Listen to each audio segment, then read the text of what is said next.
Perfect. Perfect.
You know, some cities just get all the fun.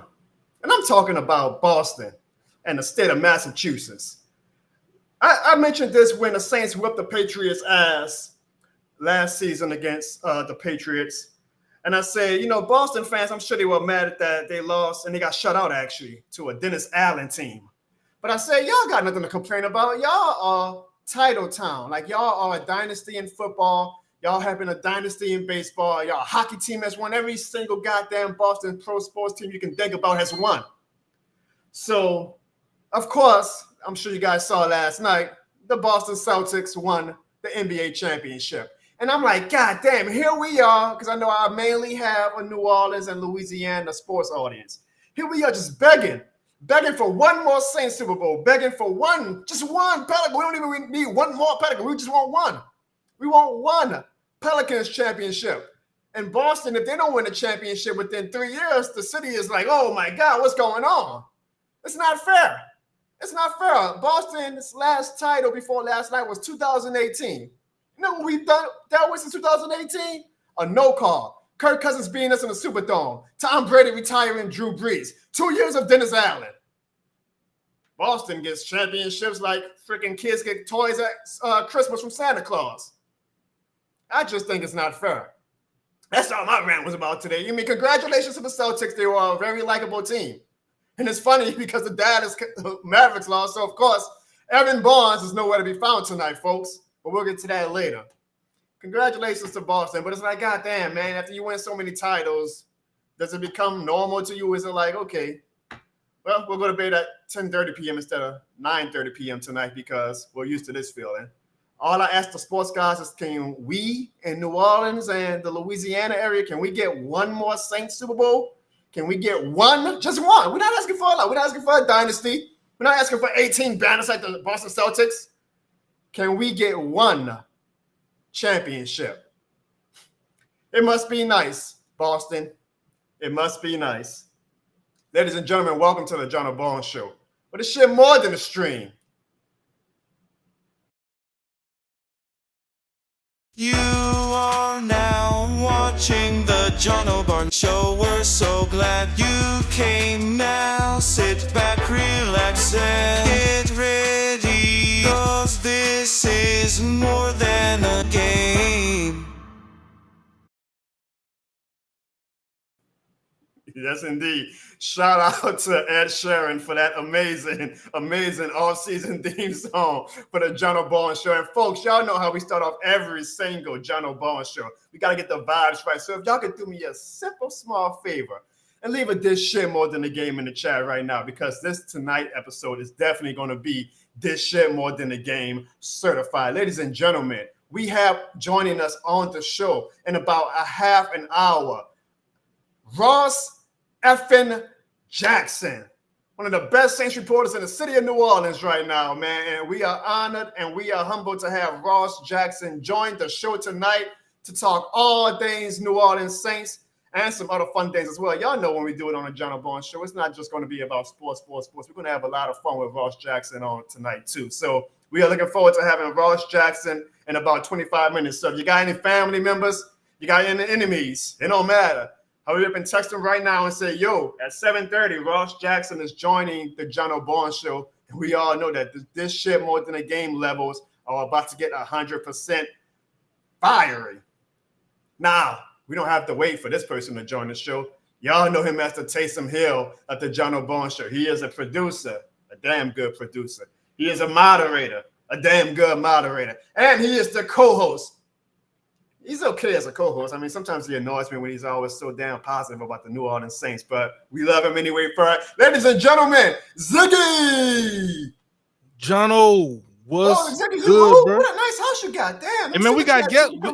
Hey, We got guests. We got guests today, bro. So I want to make sure that I come correct on the show. I respect the platform. So we got guests in the house, Jono. Yeah, okay. I'm a, show respect to you and show respect to the platform to come correct. You feel me? I'm trying to get on your level, Ziggy. And the only way I can get on your level and have a background like that is, I guess, with the help of some super chats. We just got a super chat already, Ziggy. Man, we got a less more than a air horn for the Teflon Dine. Salute to you, Jono. $1.99. Wow, Teflon, we appreciate that because every super chat that we get helps the show. We turn it right. Well, I turn it right back around and invest in the show. Ziggy just goes by.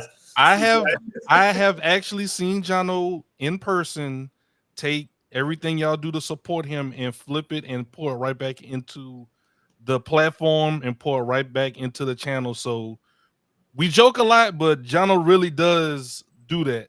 So we appreciate every single penny that y'all give to the platform. Absolutely. And we appreciate all 80 people right now joining us in the early bouts. 80? In the off season? The dog days of the off season? Are you kidding me? I think everybody's here for our boy RFJ. Who's RFJ? Ross fucking Jackson. Yeah, we wrestling fans, we give him we always come up with nicknames. I know we should. I should have had some Dean music queued up for him, but I know. Hold on, Pammy. Whoa. The time out. Hold on, Jono. I'm sorry. Pammy, this ain't no green screen. Come on now. Disrespect, Pammy. This is look.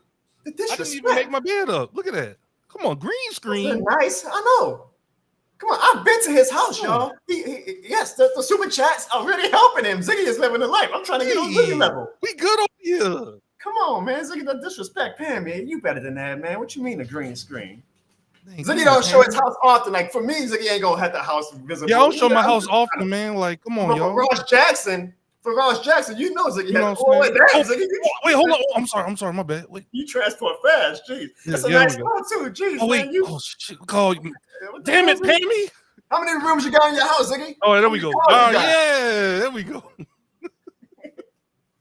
Why did Ross Jackson decide to come on this show? We will never know, but we look forward to having Ross Jackson in about 20 minutes, guys. So again, make sure you share with all your friends and family that Ross Jackson is coming on the show, and we are going to have a great discussion about the New Orleans Saints. Before Ross Jackson gets on the show, Ziggy, I guess me and you can kick off the Saints talk, though, because even though we are officially in the dog days of the offseason, those good old New Orleans Saints at least leave us some good content to have as we get through these next 2 months of no NFL and no NBA. And we thought minicamp was going to be quiet. We thought minicamp was going to, Will says this inception. Shout out to Will.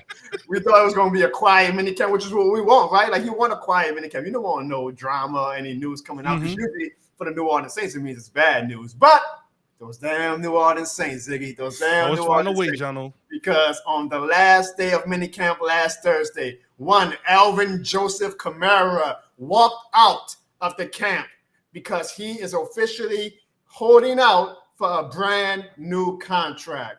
Now, we had some mixed opinions. I did a video right after that news dropped last Thursday.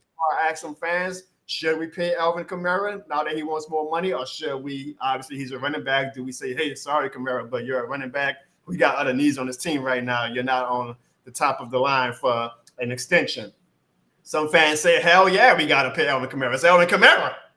Some fans say, hell no, man. Business is business. He's a running back about to be 30 years old up this upcoming season. You ain't paying money to no 30-year-old running back. Ziggy, I purposely did not ask you because I wanted to get your opinion live on the Jono Barnes show. But what if you were Mickey Loomis, what'd you do with Alvin Kamara's contract? Do you pay him? Do you give him an extension, or do you tell Kamara, hey, bro, You got 2 years left in your contract. Your ass better show up, or we're just gonna keep finding you until you say I've lost too much money to not show up. Me personally, these are the things that they always talk about. The Saints as a family team and different things like that. They're supposed to take pride in taking care of the homegrown talent and different things like that. Yep.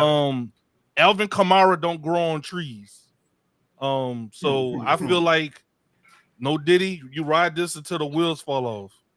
You know what I'm saying? What you think, Jono? Can I play devil's advocate? This is just me playing devil's advocate. Okay, yeah, and then I'll finish my. Now, say you were the GM and you say, yeah, you know what, I got to pay Kamara. He means too much to the city. And I'm the assistant GM, and I come in and I say, Mr. Lewis, I respect your decision as the GM, but can I just let you know that Alvin Kamara is about to be 30 years old? If you look at the data, running backs start falling off at 30 years old. 30 years old is not old in human age, but in NFL age, 30 years old as a running back, you might as well be a grandpa with a cane.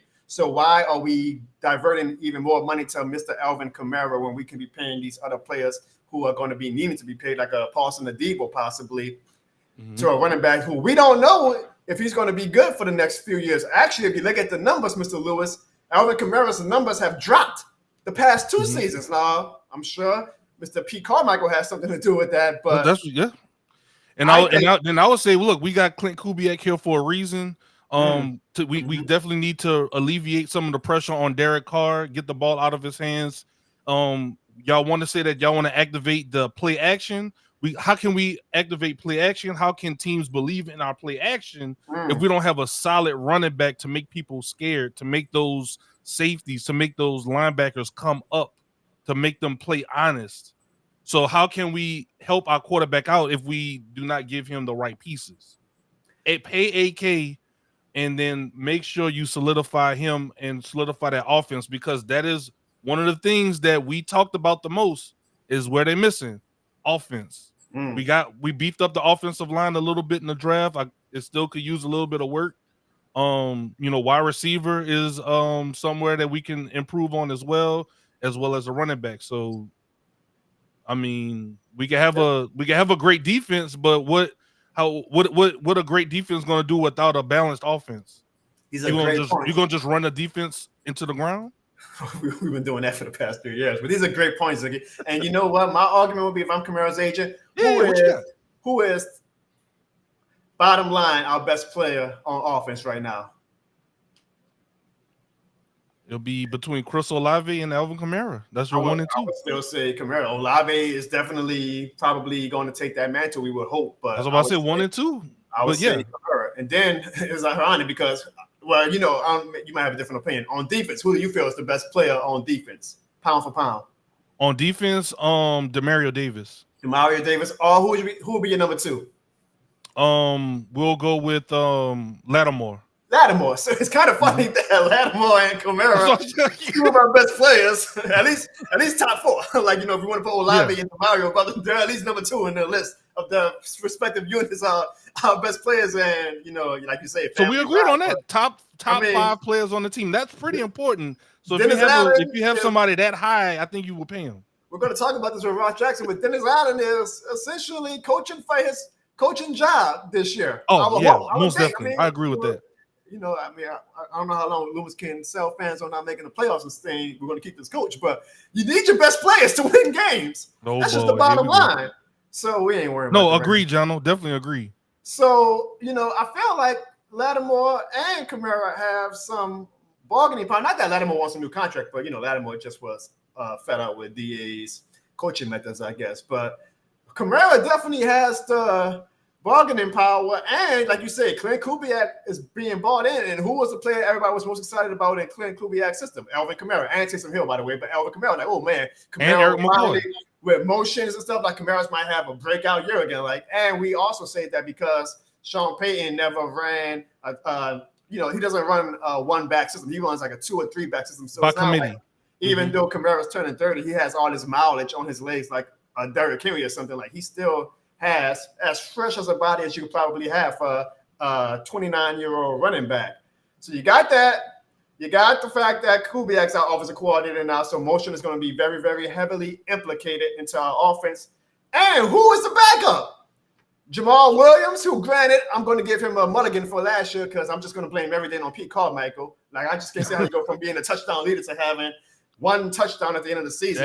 That's only a very good point. That's a 2.5 bad drop off. yards per carry. And then Kendra Miller, who shows flashes, but he also has shown that he can't stay healthy. So, like, Kamara has all the bargaining power, in my opinion. And if we don't have Kamara, are you confident going into this season with Kendra Miller and Jamal Williams as our running back duo? Are you fans in the chat, would y'all be confident with Kendra Miller and Jamal Williams as our running back duo for 2024? Let us know in the chat. So I hear what you're saying, Ziggy.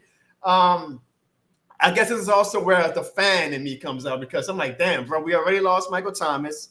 Drew Brees retired. Like, you know, I get it. Like, you can't. I hear people say this a lot. Like, I cheer for the uniform, not for the player's name on the back. And I agree. I'm the same way. I was okay with Thomas leaving. It made me sad as a fan, but I'm like, hey, it's business. Man hasn't finished the season for the past 3 years. It is what it is. Like, you know, you got to make tough choices. But, I mean, it's asking the fan base for a lot to have Michael Thomas and potentially not that it's going to be that serious where Kamara's at risk for not being the same in 2024, but this is just for the sake of discussion. But to ask the fans to accept Thomas and Kamara, probably the two most popular players on the team besides Cam Jordan and DeMario Davis since Drew Brees left, to tell fans y'all got to accept them leaving while not being a playoff team. The Saints front office might be playing with some fire, Ziggy. They might be playing with some fire. I'm looking on, per profootballnetwork.com, Alvin Kamara is the second highest paid running back in the NFL right now, right under Christian McCaffrey. Well, let's get to Kamara's current contract and see if he has a case for wanting a new contract or not. Because as you can see, in 2020, we gave Kamara a 5-year, $75 million contract. Now, of course, the number that you always want to look at when you see contract numbers like that is the guaranteed money, which was guaranteed about $34 million guaranteed. Kamara this year, Ziggy, is due $10 million. I would say he deserves $10 million, right? I agree as well. Now, this is where the situation is now getting sticky because some fans might say, well, he's making $10 million this year. Why is he mad? He's not mad about the money he's making this year. He's focused on next year. Ziggy, next year, how much money do you see on that base salary do we owe Alvin Kamara in 2025? 2025 base salary, $22.4 million. Ain't no team in their right goddamn mind is paying a running back, especially a 30-year-old running back at this point, a $22 million contract for a singular live. That part of the contract, Ziggy, was actually only added, for how the Saints like to play with cap numbers. So they're like, okay, we'll make the last show like a crazy. We'll revisit this in 2025. Exactly. Well, Kamara's like, well, you know what? We're going to revisit it now in 2024 because Kamara's line of thinking is that I don't want to go into what is now essentially a contract year for Kamara. Everybody's going to say, to the general fan might say, well, he has a contract for next year. Why is he mad? No, Kamara knows that next year the Saints are not paying him $22 million. So Kamara is like, I want to get paid for at least another 2 years. So I want to redo my contract now because I know I'm not getting paid $22 million in 2025. And I'm a running back. I can get my leg could get busted open. God, pray that it doesn't happen. Knock on wood, it doesn't happen. But I could get hurt on one play. My career could be over. I want to assure my contract stability and financial stability now because as a running back, this is probably my last chance to get a nice payday before I'm considered old and washed by NFL teams. So that is why Alvin Kamara is holding out for a new contract. And I think he is in the rightful position, especially from a business standpoint and on a field standpoint, that we got to pay him, Ziggy. Now, do we have to pay him some Christian McCaffrey type money? No. And Alvin Kamara's numbers, even though I feel this is a controversial opinion maybe, but I feel like Kamara is just as good as McCaffrey. I just that's how I feel. But on the same side, they can say, well, your numbers are not Christian McCaffrey's numbers. And Kamara can come back and say, well, y'all offense suck. But the Saints can be like, well, that helps us out that the offense suck, that your numbers don't match. But we're not going to pay you for a what-if situation. So it's a very unique situation. Again, I am looking forward to having Ross Jackson on to hear his opinion about what the Saints should do and how big of a deal or not big of a deal this is. But I do think, Ziggy, it might linger into training camp, which it's not ideal when you have a brand new offensive coordinator and system that you want to have, especially your star players there to learn that system. Hopefully we sort this out in the offseason. But I got a feeling, just knowing how hardball of a GM Mickey Loomis could be, that this might linger into the offseason, into the training camp. which is not ideal, Ziggy. That's not ideal. Not ideal, especially you don't mess with training camp. A lot of players, if you go on YouTube and you look at different interviews, which I know Jono likes to do, likes to watch different interviews and gets players' perspectives, and a lot of them stress the importance of training camp. And you don't want to miss out on training camp. You don't want, especially your star player, one of your star players, not being there on training camp. So it's going to be real interesting. I'm going to ask in the YouTube chat. So if you are watching on YouTube right now, hit that chat box, and we have a simple question: should the Saints pay Alvin Kamara? Yes or no? Let me go ahead and vote, Jono. And you can vote anonymously. So if everybody's like, I don't want to put out there that I don't think we should pay Alvin Kamara, you can vote anonymously. But there are some fans, like I even see T Dirty in the chat, and he said it is what it is, because T Dirty said, I'm sorry, because he commented on my video last Thursday about the situation. Alvin Kamara is a 30-year-old upcoming running back. We shouldn't be paying him that much money. My guy Hakeem says Kamara's eventual replacement is already on the team. Oh, he has a lot of faith in Kendre Miller, apparently, Ziggy. Whether he is better or not does not. I think it does matter to me. But let's see. Let me finish this. I think whether Miller is better or not does not matter. He is on the roster and was drafted to eventually replace him by 2026. But Alvin Kamara may be gone in 2025. My point in this, Hakeem, is one. Yeah, you can say that Miller is the future. We don't know that. I mean, the guy has to play at least 4 games in a row for me to even make a consensus opinion about Kendre Miller. But Dennis Allen ain't worrying about 2025. Dennis Allen ain't worrying about 2026. Dennis Allen is worrying about 2024. And Dennis Allen is coaching for his coaching career. So Dennis Allen needs Alvin Kamara in 2024. He can't go by the what-if scenario of if Kendre Miller is a star in the making. I mean, it might work out that way. Sometimes that's how crazy sports stories happen. But you can't be playing the potential game and the future game when you as a head coach have put yourself in this position that if you don't make the playoffs in 2024, your ass is going to be a defensive coordinator for the Denver Broncos probably in 2025. There's only a handful of coaches that could be talking about, the next 5 years from now, that's a Mike Tomlin. Yeah, and maybe who else you got, Jono? Andy Reid. They could talk about 5 years from now. Sean McVay, Dennis Allen is not in that club. Bad Juju, my cuz Bad Juju, who has the fastest rising YouTube channel going on right now, says we need to pay Alvin Kamara to a certain extent. I'd focus more on the extension years. I can see that. Again, Mickey Loomis is, as critical as I have been on him as far as a talent evaluator and a coaching evaluator the past year and a half, 2 years actually. He's great with numbers, so I'm sure that I feel like they got to work out some type of number. And maybe, so you remember last week, we restructured Taysom Hill's deal, and we talked about it on the show, and we were like, now, why would we restructure Taysom Hill's deal? Because we don't have any free agent out there that we need to sign. Like when you restructure a deal, it's because you're trying to get money for the upcoming season. And we were like, well, free agency is gone. We already got our draft pick signed. Like, why do we need to restructure? So maybe that was one of the first steps that Loomis was already doing to say, okay, I know that this Kamara thing is coming up. I gotta have my eggs before what's the saying? The eggs before the chickens, or the horse before the carriage, whatever. You know what I mean. The horse before the carriage, the chicken. Yeah, I think that's the chicken before the soup. Like, I don't know what I'm be talking about sometimes, guys. Total Glide. That's what you're going along with. I'll be like, yeah, bro, that's right, yeah. Just nod your head. Don't worry, y'all. We're gonna have an actual small person on the show in about 7 minutes when Boss Jackson joins the show. Hey, man, speak for yourself. Hold on. Look, guys, we got over 40 people watching on YouTube, over 180 people watching across all platforms. Y'all are showing up, showing out. Hold on. Should I get them air horns for that, Jono? What you think? You give them air horns for that. Hold on. How many likes we got, Jono? Then I'll give them air horns. That's a good question. I haven't been tracking my likes the past few. Because it's the off season. I'm like everybody in off season mode. We got 12 likes. We got over 40 people watching on YouTube right now. Only 12 likes. Come on, guys. If y'all mind getting that number up, we're gonna hit some air horns on that, man. And we got 182 people watching live across all platforms. If y'all aren't already following Jono on YouTube, make sure y'all go to YouTube and follow Jono as well. There's more things than just live streams that Jono does on the YouTube channel. Oh, yeah, we got some fun stuff coming up for the 2024 Saints season. We got skits. NFL fans too. You ain't gotta be a Saints fan to come join the Jono Barnes show, watch the Jono Barnes channel. It helps if you are, but we got some fun things coming on, man. We got Ziggy gonna be in some skits. We're gonna have some fun. Sean Bichet, where is Evan? Well, we got an Evan in chat. We got Evan in the chat. That's funny, Ziggy. That's funny. Can you highlight Evan's comment, Ziggy? Oh, yeah. It's funny, because the Mavericks lost last night. So, Evan been on the show the past month, but suddenly now he's not feeling well. Evan, suddenly you're not feeling well. We haven't heard from Evan, y'all, since this comment, actually. And we have not heard from Evan. It's like, actually, I went to the superstore today to go buy some, some groceries. Yeah, look what I saw in a gallon of milk, Ziggy. Look what I saw in a gallon of milk. I don't know. Y'all tell me where was Evan Barnes. Because all that shit that he talks. And he never learns his lesson, Ziggy. He never learns his lesson. It's like the Evan Barnes. I mean, not that the city of Dallas needs a curse. The teams always come up short. But it's like Evan is just pouring gasoline on the fire that is the Dallas sports curse.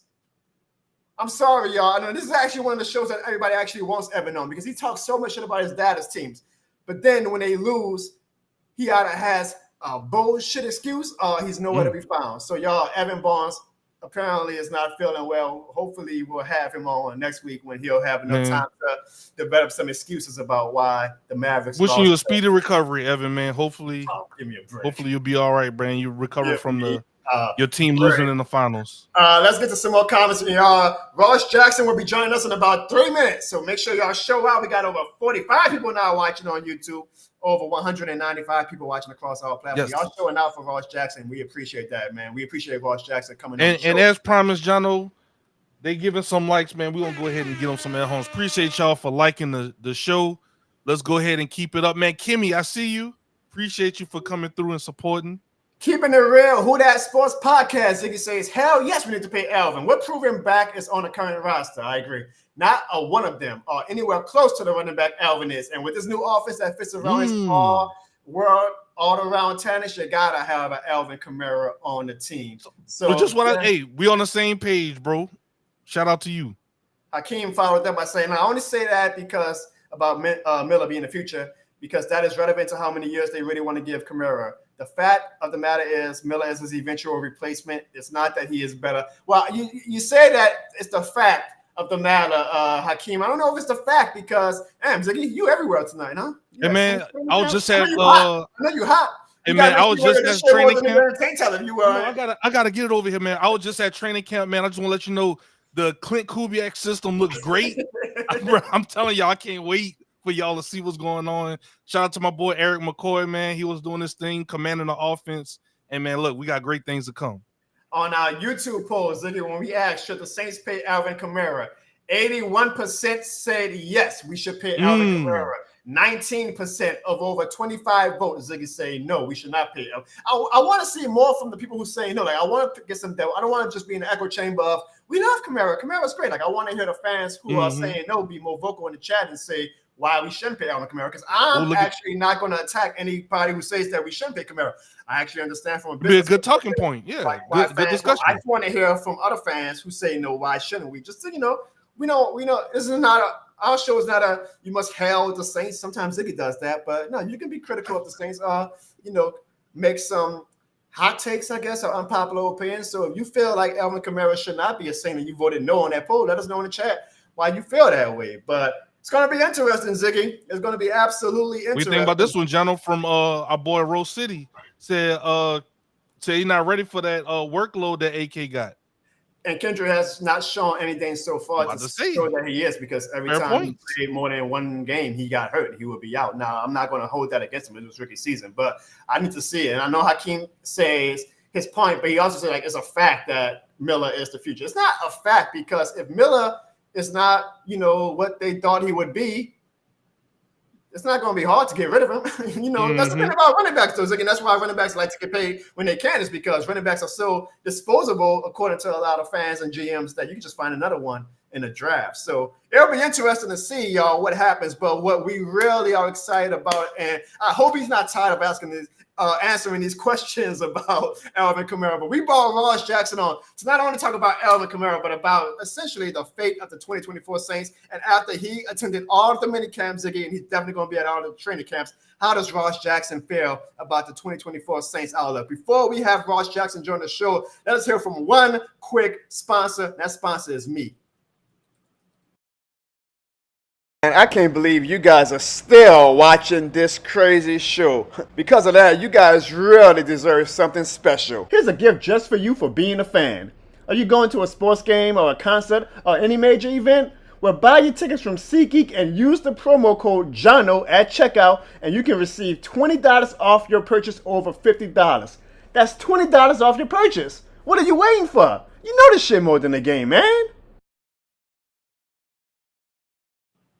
Now, Ziggy, we are so excited to have this next guy on the show, and we already know that he is this shit more than a game certified. He doesn't even need an introduction, Ziggy, but I am legally binded to give him an introduction. Ladies and gentlemen, our next guest, he is the host of the Locked On Saints podcast. He is a senior reporter for the Saints News Network. He is an analyst for WWL TV Sports. And I didn't even mention, Ziggy, his brand new venture with John Hendricks called the Second and Saints Podcast. Let's give it up for the great Ross effing Jackson. RFG. What's up, guys? How's it going, man? You get wrestling introductions and, wrestling nicknames when you come on the Jono Barnes show. I love it. I absolutely love it. When this shit is more than the game. Ross, we really appreciate it. Ross, you got to be, goddamn, the hardest working man. I'm not taking a shot at anybody, but you was on my guy Chris Goswell's show today. You got 2 podcasts. You are doing the damn thing, Ross. Do you ever sleep? That's my first question. Do you ever sleep? Oh, hell yes. and wonderfully so. No, man, look, it's a pleasure to be here with y'all. Thank you so much for the invite and for having me on. None of this, when I was talking to Chris earlier, like, it is work, but none of it ever feels like work. Like the community is too strong, the community is too special, and it's all fun for me. So I appreciate you, man. I would do this again with you next week if you needed me. Like I'm ready. Hey, that's a hell of it. We'll see how it feels after. Text every Monday night. Yeah, maybe let me walk that back a little bit. I'll reserve it, and we'll see how the rest of this goes. Well, first, before we ask Ross some questions, we appreciate over 230 people across all platforms joining us right now. Y'all showing up and showing out for the great Ross effing Jackson, and we appreciate that. Ross, my first question to you, man. I know you probably got this question like a million times since last Thursday, but hell, we got to ask it on the Jono Barnes show. Alvin Kamara walked out of the Saints camp last week to make it known that he is ready for his brand new contract. I've seen your opinion on it, but I want to get your opinion on record for the Jono Barnes show. Is this a little bit of a big deal, or is it not really a big deal at all? What is your opinion on that? I think it's a little bit of a big deal because anytime that you have like public posturing for contract negotiations, it's standard in terms of like the way that a contract dispute goes. But this isn't the worst of it. This isn't, Brandon Ayuk on the phone with Jaden Daniels talking about how they don't want me back, man. How come nobody don't want me, man? Like there's none of that kind of stuff. But it is still present, right? And so I won't say it doesn't mean anything. It clearly means something. Otherwise, Alvin Kamara wouldn't have kind of made that message or sent that message. But I do think that it's notable that these contract conversations, negotiations have reportedly been going on for about 2 months, or let's just say a couple of months.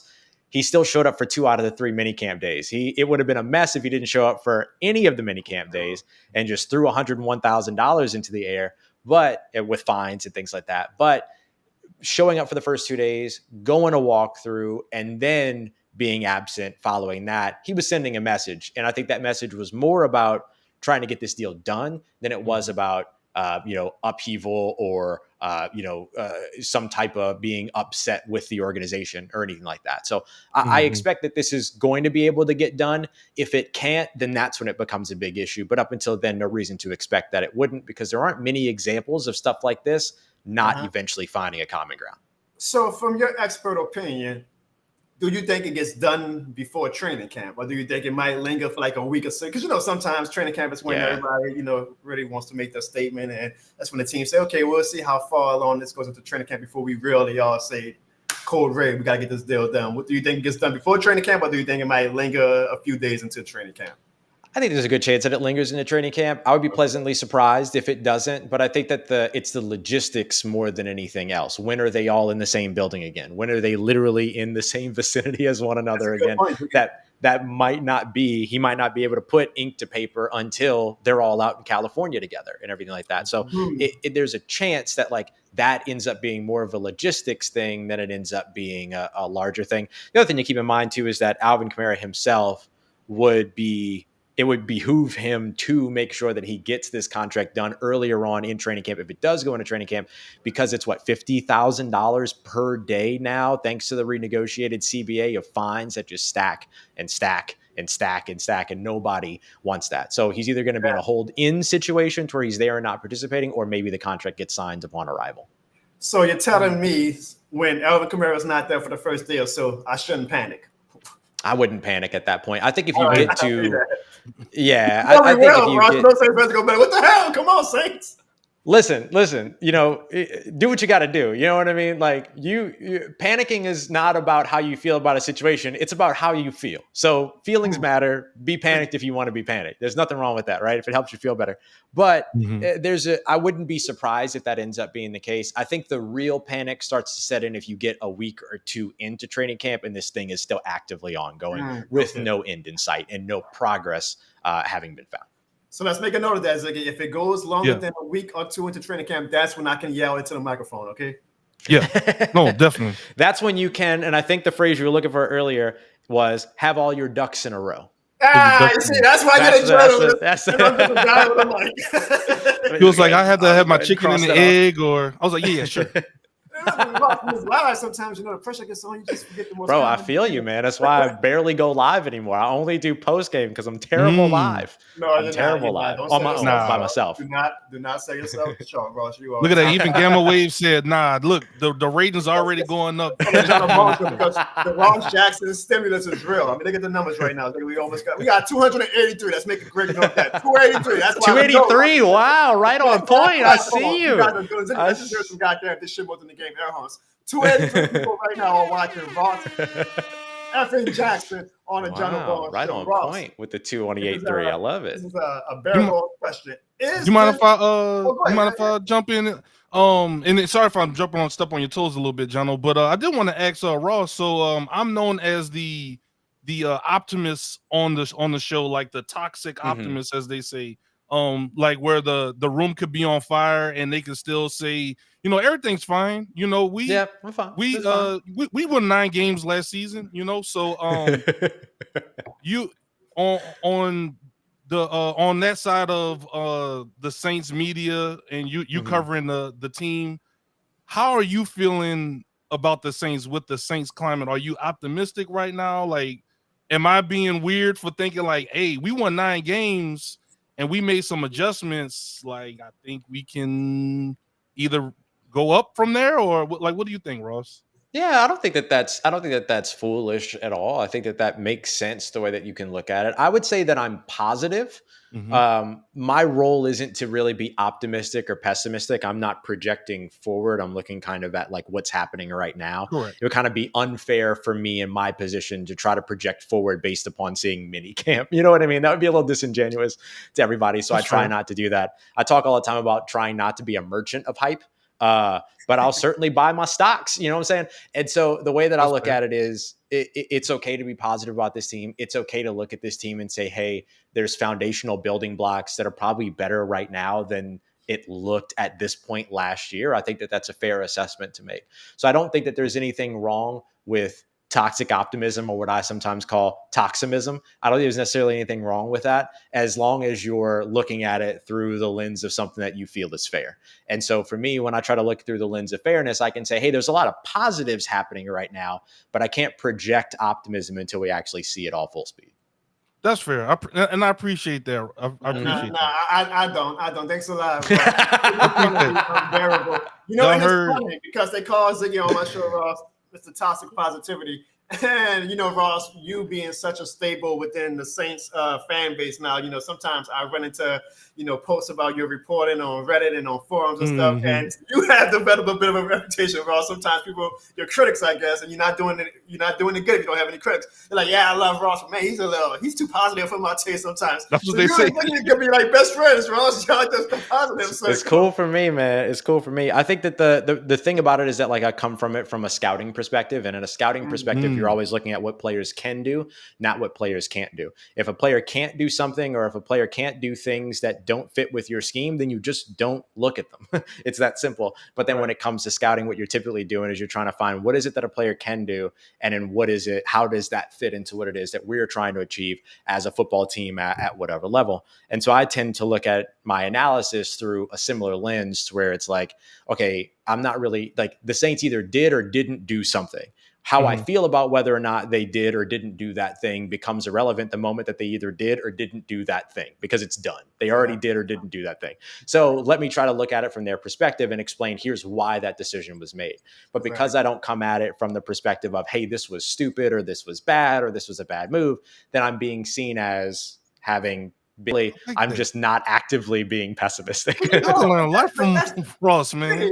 That's the thing, like, and I think it's because Ross is just so intertwined in the community that he's a reporter, but we see him as one of us as a fan. So it's like, I think that's part of Ross to be like me, like, screw this and this shit. Ross like, hold on now. And I make sure I say I'm not media guy, so I can, be the angry fan or whatever. Ross is a little bit more professional, y'all. Like, give him. No, he is. Like, he can't be, goddamn conference room after the game saying, "Yo, Dennis Allen, that place sucks. Why the hell are you doing?" I'm not gonna do that. No, exactly. Speaking of Dennis Allen and Ross, is this a playoff or bust year, you think, for Dennis Allen? Like, he's gotten by the past 2 seasons by not making the playoffs. Do you think that if he doesn't make the play, even if we go 9 and 8, 10 and 7, and we don't make the playoffs, whatever Saints reason we will make the playoffs with 10 wins, do you think Mickey Loomis is going to say, I cannot justify him being here for a 4th year without a playoff game to his resume? I think it depends. Like, apologies for nuancing this, but I think it depends on the context of that 9 and 8, or the context of that playoff miss. Yeah. Do you miss that playoffs because Derek Carr got injured 3 games into the season? Then in that case, no, I don't think that this is a playoffs or bust type of a year. In fact, actually, if that were to happen and then you win 9 games, it's probably seen as a successful season, because you won either 9 games with Jake Hayner or Spencer Rattler or Nathan Peterman. And so I think that, like, at that point, you have to consider the fact that, like, that's actually going to be seen as a positive. So it's tough to kind of look at it. But let's say that, like, everything goes well, this team wins 9 games, there's not a major injury that you would point to and say, well, this happened, and so therefore X, Y, and Z, and the team misses the playoffs, then I think you would be having those conversations. But I will say this, I don't think right now I've seen anything that goes towards suggesting that the seat is hot, warm, or heating in any way when it comes to Dennis Allen. And so the thing that I would look at, and I know that the fan base, like, if it's a fan base seat, it's hot, it's burning. I get that. I get that. But I'm talking about organizationally, I don't know if that's the case. And we know how non-reactionary the Saints can be sometimes, and sometimes to a fault when it comes to those types of situations. And so I can't say right now that X or Y, or that X means that there would be no Dennis Allen in 2025. They like what he does. They like the way that he runs this team.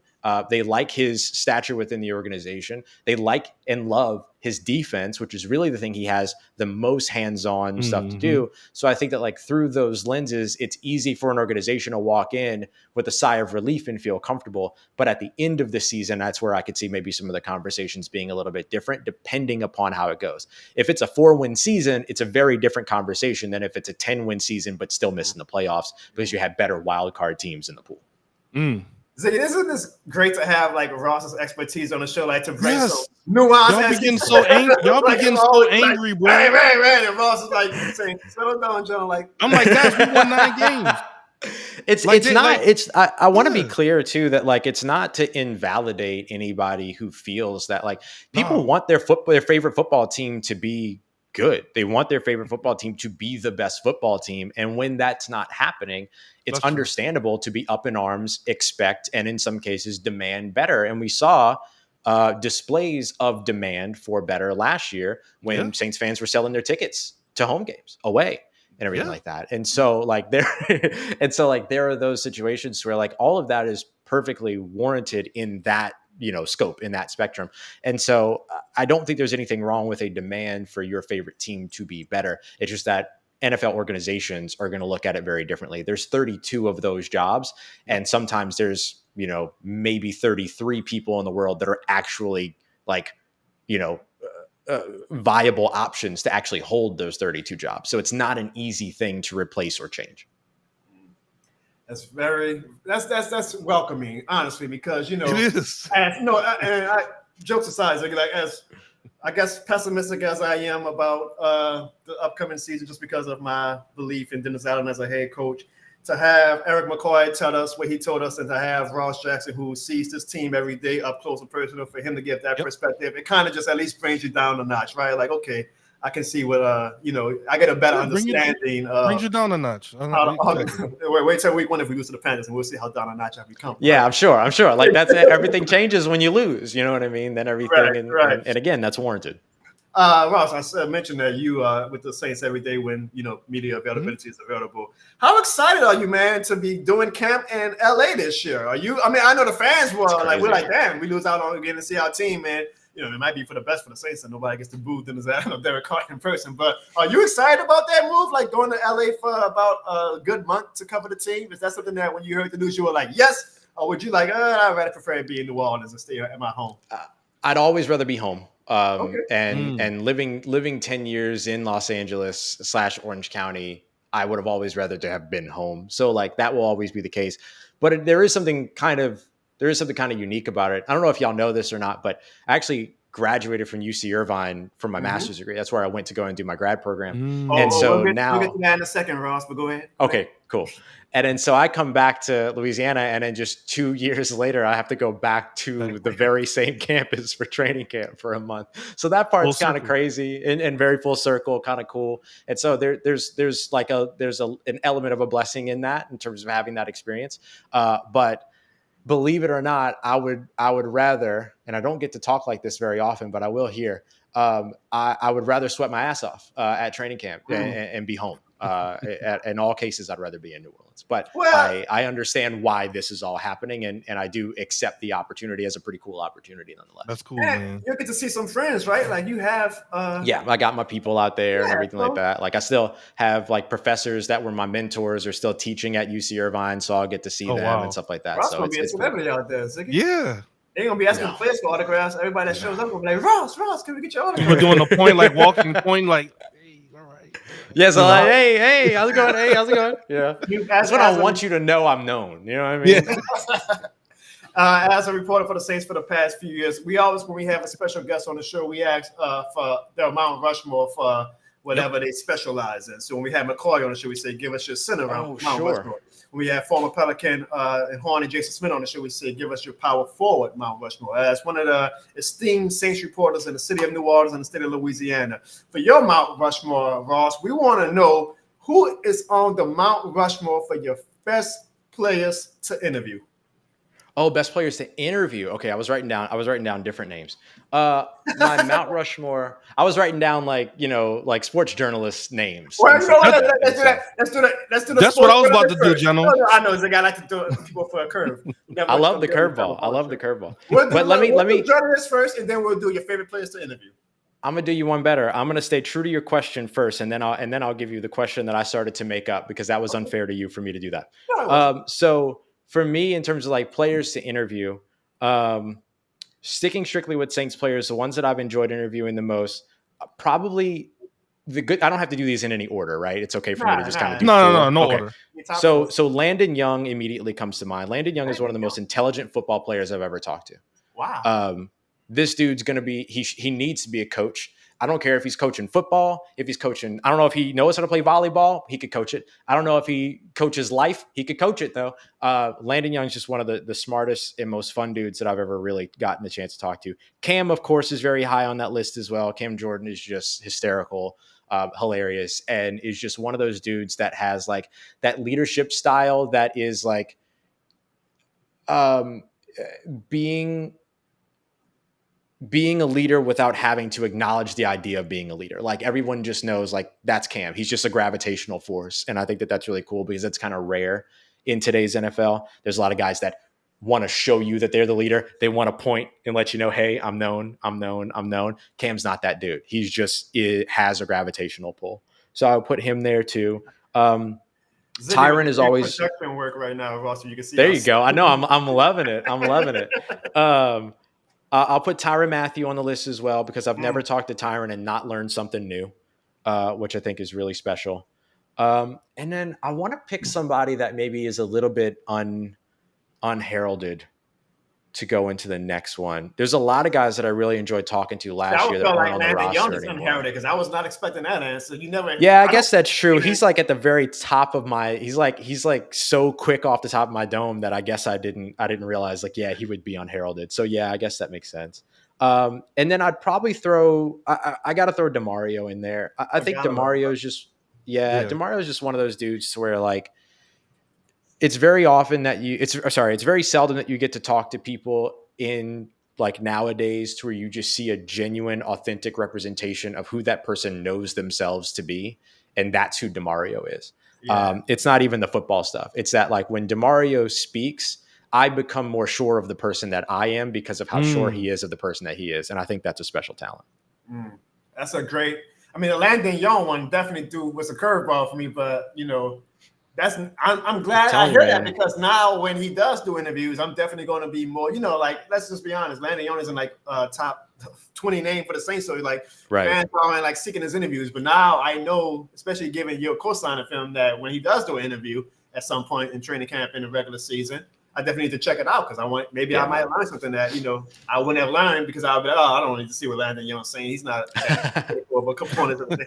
That's a great Mount Rushmore, Ross. So we appreciate that Mount Rushmore, but the one that you were prepared for, what is your journalist Mount Rushmore?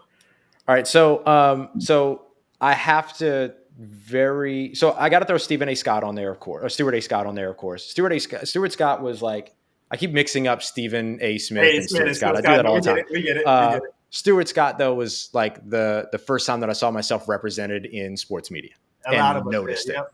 You know what I mean? I think, and that's, you're right. Like that's not specific. That's not unique, but it was certainly a big thing. I'll pair together as two of the four, Michael Wilburn and Tony Kornheiser. I love them. Man, PTI I was actually just talking to my friend Devin about this maybe yesterday. All my days run together. But those two guys were the ones that taught me how to be nuanced in conversation. Even today, like when they do that show, they are still on a network that is no longer concerned with marketing nuance, but consistently marketing nuance. Doesn't mean they don't have it. They just certainly don't market it. But those guys are so nuanced in their conversation and in their ability to be able to deliver all that.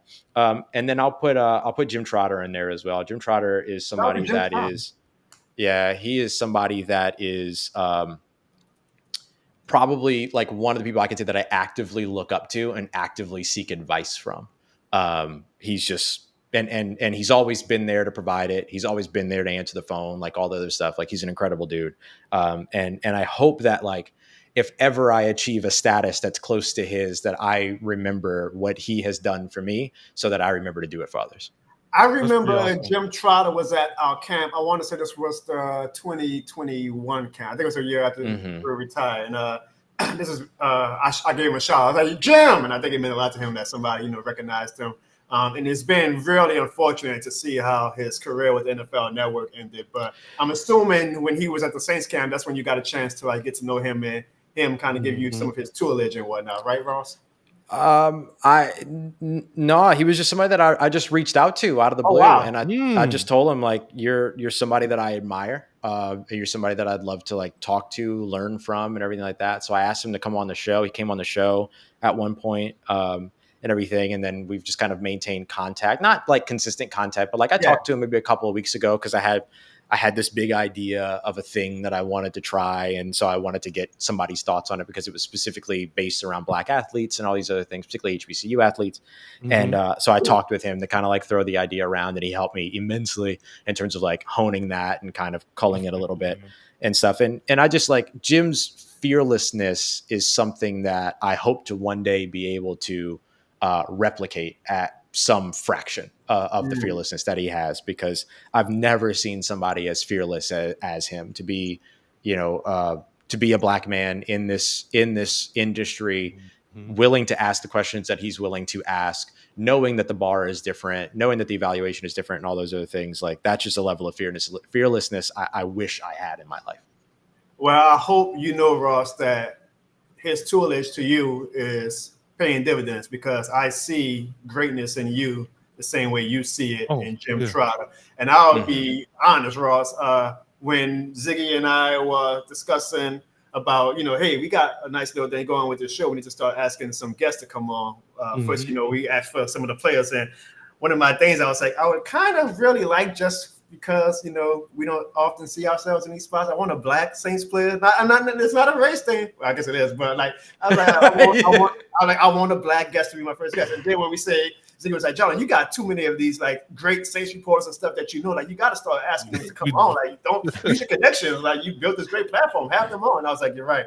I said, you were the first one I asked for. I said, I want a black guy who, looks like us. I know I'm light skinned, y'all, so I don't look that much, right? But I mean, I'm light skinned too. Dang, I've just been out in the sun for minicamp. That's like it. The traditional light skin. When people see me, I'm like the ambiguous. Like, is he? Maybe. I hope you do know, Ross. Like your legacy as you continue to build it is being seen, because it's being seen by me. And you wouldn't expect that. I'm just a skit guy, the crazy guy, whatever. But like, I have enough of an appreciation that I see what great barriers you are breaking down and what great things you are doing in Thank you, brother. New Orleans, Louisiana, and wherever your sports career brings you to. So I hope Jim knows that you're taking his tutelage to heart. And I'm gonna be honest, Ziggy, don't him and Ross kind of look alike? Maybe they related, huh? Hey man, it just I hope that greatness rubs off, Ross could play Jim in the movie when they did the movie about the lawsuit. Ross could play Jim. I need the salt and pepper. I have one right here. You can't see it, but I literally have one. And people are like, why don't you pluck that? And I'm like, why don't you mind your damn business? Like, let me. That's why. So when you come on this show more than a game show, you get the No, that wasn't Ross. That was a little bit of that was RFJ. Kind of yes, yeah. That's all it was. That's all it was. There we go. Ross Jackson. Don't you forget it.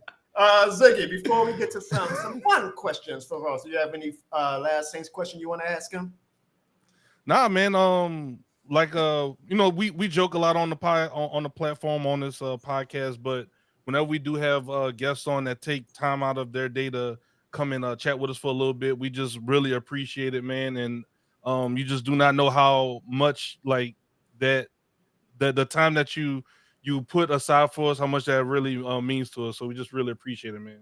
Thank you, man. I appreciate that. It was a big goal of mine when David Locke called me up and asked me to do this show, to do Locked On Saints. One of the things that I said to him was, I told him, I'm happy to do it and I would love to do it, and I very much appreciate the opportunity. But I told him, I need you to understand that when you hire me to do Locked On Saints, you're not hiring Ross Jackson to do Locked On Saints. You're hiring New Orleans to do Locked On Saints. Ooh, and he was like, okay, you're hired. Like that was kind of exactly what he wanted. But that I meant that. And that was while I was still living in Los Angeles. Like, me being able to host this show was my ability to be able to give back to the city that brought me up and always lifted me up and everything. And then so when I got the opportunity to come back home and actually turn it into a career, it was a no-brainer.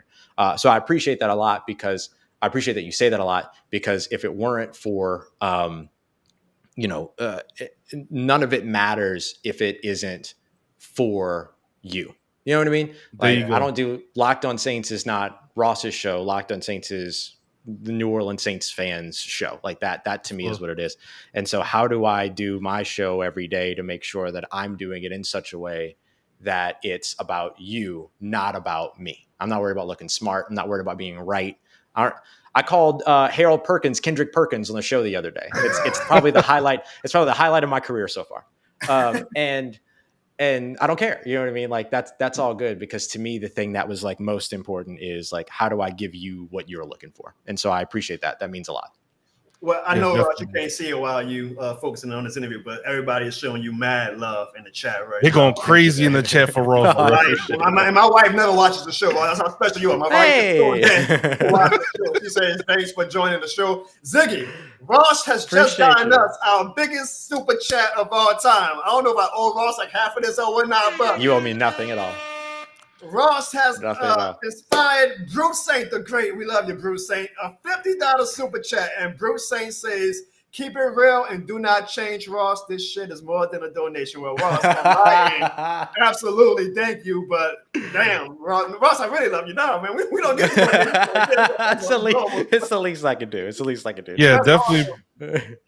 That's incredible. That's we got incredible. a super chat from YO. I want to make sure because everybody. Last one, yeah. For from YO. Salute Saints Nation, A.T. Perry. Hey, so Ross, Yeah. YO seems very optimistic about A.T. Perry. Do you think A.T. Perry can solidify that number 3 wide receiver spot this season? I think he can solidify a big role as a wide receiver for the team. I always hesitate around like number 1 wide receiver, number 2 wide receiver, number 3 wide receiver, because it's going to change based on the game plan, right? Mm-hmm. Like if there's a smaller secondary, then he might be the number 1 option for that day. You know what I mean? Because he just plays bigger than everyone all the time. It's reminiscent of Brandon Coleman, but with the ability to play bigger than he actually is and everything like that, even though he is already big. You know, Brandon Coleman played big, but he played to his size. A.T. Perry plays like a dude that's bigger than him, which is awesome. And so the way that I always look for like 3 things when I look for a breakout player. I look for talent, obviously. I look for momentum, and I look for opportunity. And for me, A.T. Perry has all 3 of those things. We know he has the talent because we watched it last season for sure. Yeah. He had the momentum because he didn't even really get an opportunity to get going until the Michael Thomas injury week 12 against the Minnesota Vikings. He caught two tutties in that game, if I remember correctly. Yeah, we were there. One where he just yes. Oh, that's right. Yes. I for that game. That was a great time. And so like he's got the momentum. And he should have the opportunity because he is number 3 or number 4, depending upon the game plan and depending upon what you're looking for when it comes to that wide receiver room. And so I think Cedric Wilson complicates things a little bit because Cedric Wilson can operate out of the slot and be that big slot option. He had a great year in 2021 with the Dallas Cowboys, doing that his best season of his career. He's been operating out of the slot a lot here in New Orleans. And so I think that complicates it a little bit. But if you're looking for the guy on the outside, I think that A.T. Perry is a guy that will be able to contribute there. So I'm high on him this year because, again, he marries all of it. He marries talent, momentum, and opportunity. It should all be there for him in 2024. And Ziggy, I take that to the bank because Ross is extremely, extremely observant. When I took my wife to the Minnesota Vikings game, I used her credit card. I'm going to pay her back eventually. Oh, boy. I work as comp. I'm telling you, sometimes the delays in the mail is crazy. I don't get it, but I'm going to pay her back. Ross was able to spot me and her out of a sea of purple. And he texted me and he called my wife, nagging my ear. I was like, why are you brought me to this damn game? We're about to lose. I got a picture of it. And I was like, man, if Ross could spot little old Jono, maybe it was a little bit more obvious because my wife was nagging me. But if Ross could spot that of a sea of purple, then I'm like, that's what I was about to say. You was in a sea of skull chance to be a reporter. So I appreciate that. Attention to detail is a little bit my thing. I'm not going to lie. You can see it in the comments, Ross. We got my dude saying he is up at 2 a.m. in the UK. My dude MKC Papa. And I know you've been on his show. I was like, yes, we appreciate it. Yeah, that's one of my favorite people, man. Keeping it real. Saints podcast says how much another one of my favorite guy you are. You show great. I mean, the comments, Ross, that you were getting in this chat, and you got us over 440 people across all platforms tuning in. That's awesome. That's incredible. I hope you know, Ross, you are beloved, and you are the embodiment, especially when you said about how when you got hired by the Locked On crew, how you say you're higher in New Orleans. You are the embodiment of why this shit is more than a game. Oh, yeah. If we see something negative about Ross on Twitter, they getting – it's almost like beehive levels. Like, hey, we don't take any negative Ross talk over here, bro. They're getting dealt with. Now, Ross, we appreciate you for your Saints analyst talk, but we want to have a little fun with you as well and let the fans get to know a little bit more about you besides just your analyst on your analysis on the New Orleans Saints. So you mentioned about, coming from UC Irvine. You don't make this vocal a lot, but you have a bit of a theater background. Yes. Can you tell the people how you went from going to theater to becoming one of the best Saints reporters in the goddamn world? No, it's crazy. My sort of journey to and through theater started when I left post Katrina. So my mother and I were homeless when Katrina happened. We survived and stayed out, figured everything out through Katrina. But then afterwards, we were kind of stranded. And so like the Salvation Army gave my mom money to put gas in the car, and then we just kind of drove. Wow. Well, after moving and all this other stuff, we ended up eventually, thanks to the good graces of like my best childhood friend, Troy, and his family, they took us in Hot Springs, Arkansas. At that time, I wasn't in school. I dropped out when I was in the 6th grade. I was 13. And so I was out of school for a few years at that point. And then so when I got up to Hot Springs, or really when I got up to shout out Onedville, Cecilia High School, go Bulldogs, I was up there and got back into school because they were just kind of like letting people in back and like letting people into school. And I would just like walk my happy ass in there. It's like, I'll go to school and everything. And so that's how I got back in. And so when I got to Arkansas, eventually you had to do a fine arts credit, which I had never heard the phrase fine arts in my life until I had gotten to Hot Springs, Arkansas. And I was like, what you talking about these arts? What you mean fine arts? Like, what's going on? And then so they kind of like filled me in on all of it. So here's the issue. I can't draw. I show can't sing. I can. I can't. You what? I can. I can sing. I believe that. Now you just gonna lie to you got Ross on here, a man of honor, and you just gonna lie to his face. Right quick, Ross. Who's your favorite artist? Who's my favorite artist? Singer. Oh, singer? Or rapper or whoever. No, it needs to be a singer. Who's your favorite singer, Ross? Yeah, if it's singer, who do I always want to gravitate towards? Does Lauryn Hill count? All right. Yeah, no, Lauryn Hill is good. Because Lauryn Hill's probably my go-to all the time. Okay. I'm gonna prove to you that I can sing, all right? Oh boy. Guys, you know you better watch out. Yeah. Some girls only. Yup. What? Yeah. Yeah. Yeah.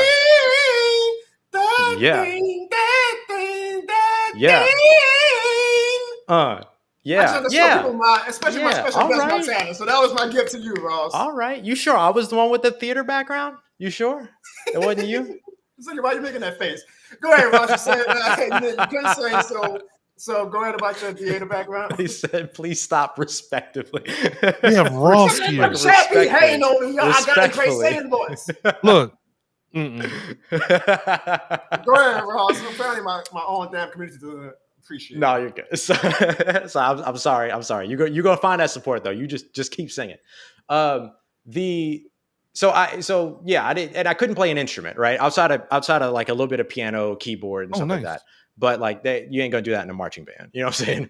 And so I was like, okay, well, I used to do performance poetry and everything like that, and so I have a little bit of a performance background, so I'll try theater, and then I did it, and I fell in love with it. So I ended up getting into University of Arkansas at Little Rock. Shout out Derek Fisher, up in Little Rock, Arkansas, on a scholarship for theater, and then so through that, I was able to transition from acting to stage management. And so stage management's a little bit more like, I'm the person that knows like when you enter, where you enter, what footsteps on the stage first, where you go, what you pick up, what hand you pick it up with, what you do with it, what line you say. And that's where the attention to detail stuff comes from.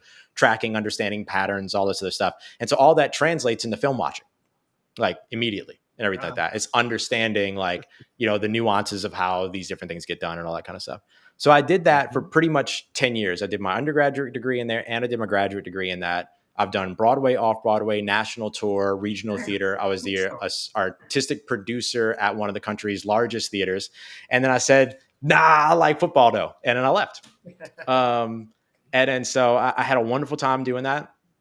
I've worked on some great shows. I worked with some phenomenal people. I've made memories that I'll always have and I'll always cherish. I've made lifelong friends, all of that. But that profession eventually became less important to me than what the impact that I was making doing theater and being back at home, and the impact that I was having in the place that I cared so much about. And so I made the switch eventually, but that's how the trajectory into theater started and why I eventually pivoted away from it. And it's so interesting to see, Ziggy, how it all intertwines to where he's at now. Like that's crazy. That he's picking up from something that you wouldn't think of in theater to his reporting skills. That was interesting, Ross. I'm glad that I got attention to detail. Yeah, that's a great why. question. Thank you. Yeah. That's why he could pick you out in the middle of a skull chant. Oh, that's Jono right there. Out of that, because my wife was just making that much of a scene. But anyway, the Ross stimulus is real. Because we have another super chat from Hoodie Jew. Hoodie says, and I remember this, Ross, Hoodie says, Ross, you are amazing. The best things reporter out there. Facts, He though. literally took the He time always say to that. meet Hoodie and his friends at Weedax. Shout out to Weedax. And had lunch and answer questions we had. He is just the best man. Who that? I remember when I saw that, Ross. This was the year we had Jarvis Landry. So that was the 2022 2022.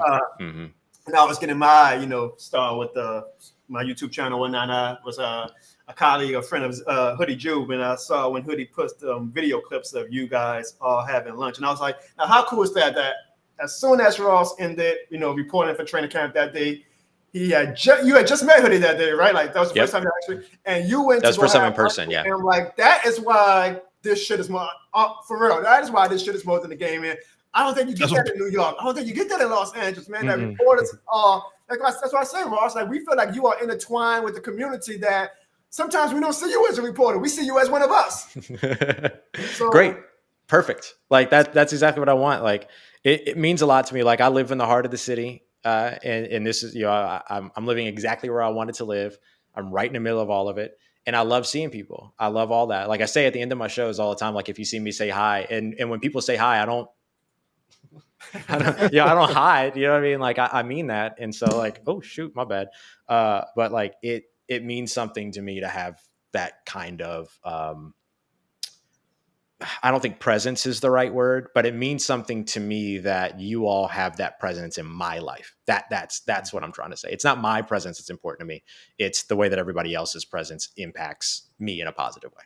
It's reciprocated. I hope you know that. And with all this, with all the super chat money we get tonight, Ross, me and Ziggy are going to treat you to Weedax next time. We got to, man. At this point, we absolutely have to. Now, unfortunately, Ross, you can choose friends, but you can't choose family. My cousin, who is usually a co-host of the show, I'm glad he wasn't a co-host tonight. He is a converted Cowboys fan. He left a $5 super chat. I'll read it, though. He says he hopes that you can come to the Cowboys. Oh, yeah, I'll be out there. No, I think he wants you to be like a Cowboys reporter. That's what he's saying. Oh, that's not happening. No. Yeah. That's not really. And I'll be honest, like that ain't even about the Cowboys. It's that like there's not another team that I want to cover. I'm good. Exactly. Say it again. Politely shut y'all Evan, down. did you hear that? Did you hear that, Evan? It ain't even about the Cowboys. It's just it ain't about the Cowboys, Evan. But I'll be out there for the Cowboys game, and if there's a chance to link up, I'm happy to do that. We will be too, Ross. Let's do it. Yeah, for sure. I'll come down. I already my wife's credit card. It was approved. You ain't even paid the Vikings game off yet, though. Dude, the workers' comp is coming. I tell you, sometimes they got delays. You got to change accounts and all this stuff. I'm working back. I think Ross, you know she in the chat. And Ross, you got my whole damn family joined tonight. That's how special you. My mom is in the chat. She said she's having. It's a great show. Let's go, Mama Barnes. The Barnes family is showing out for Ross. Let's go. I don't even have to ask how your mom and them. I can see. You see that? Yeah, she's doing great. She said, "My son got Ross Jackson on the show. Everything's going great." RFJ. My dad is watching with her too, so I'm sure. Y'all heard it here first. His nickname is RFJ. Whenever y'all see him get animated, T-shirts on with it. RFJ. Now, Ross, you mentioned about your theater background. Now, something that people really don't know. This is what me and Ziggy do our extensive research. Ross, you used to be a referee. Hold on. Before you say, wait a minute, what you talking about, Jono? Me and Ziggy do top of the line research. We may be the craziest shit more than the game, folks, but we do our research on the show. And Ross, can you tell everybody about your career as a referee? Let's go. Why did you stop being a referee when you could have been caught in the 2018 NFC Championship? We needed you, Ross. I'm gonna take it. Ross, I'm gonna take it a step further. As a referee. I'm gonna take it a step further. I was not a referee. I was slinging them shoes, boy. I used to work at Foot Locker. Nah, Ross, you was a referee. I don't see no Foot Nah, Locker. fam. That's the Foot Locker uni right there. And that's the whole head of hair. Y'all don't be believing me when I say I used to have that. Okay? Y'all just think I was born like this. And I guess technically I was, but then there was a time in my life between baldness, and that's it right there. Perfectly captured. Ross with hair. Bruh. Yes, sir. Nah, I know that's high school right there. I know it was a Foot Locker job, Ross. I was hoping that it could have motivated you to be a referee. And you could have called It could have, but right now. I enjoy accountability, therefore I'm not a referee. So, Another thing, Ross, is man, I like petty Ross. You gotta be petty on this shit more than the game. You get to be at the Superdome for all of the games and whatnot. And man, talk about the most swagged out photo to ever exist I know. in the Who That Nation. Yeah. Oh, yes, sir. Yes, sir. Look at that, Ross. And now That's me and that Ziggy, fit we were check. like, this photo is just too good to be a regular dress photo. it up a Me and little Ziggy had to, dish shit more than to game it up a little bit. So, Yes, please. can you tell everybody when the Let's CD is coming out? go. Let's go. Let's Rock on me, that go. Ross Wait, Jackson no coming out features, this fam. summer. No features. No features. All me. 30 minutes a track. 2 ad breaks. With the parental advisory, explicit You got content. the Yeah, I see the 100%. Superdome shining on the chosen one, and that is Ross effing Jackson. Let's go. Lock That's on fire. me. I love that. Please send me that. Please send me that. I will. I got That's Ross, what happens when we have too much time on our hands, Ross. I have 2 more questions for you, Ross. Bro. One is, what are your goals? We see how ever-changing the media landscape is. I mean, I think I'm kind of a bit of proof of that. Like, I had Eric McCoy come to my house, and I'm not even a reporter, right? Like, you got fans being able to have a platform to have an audience. What are your goals? I hope it includes, and I think you kind of alluded to this, staying in New Orleans, but you are so damn talented, man. Like, if a big-time corporation or whatnot calls you, coming. Yeah. I mean, it's almost inevitable at this point, Ziggy. Do you have any bit? Is the window a little bit open where you're like, I'll consider it? What are your goals in this ever-changing media landscape world that we live in? I certainly wouldn't sell myself short or anything like that. But look, the Locked On Podcast Network, I think, is bigger than a lot of people realize.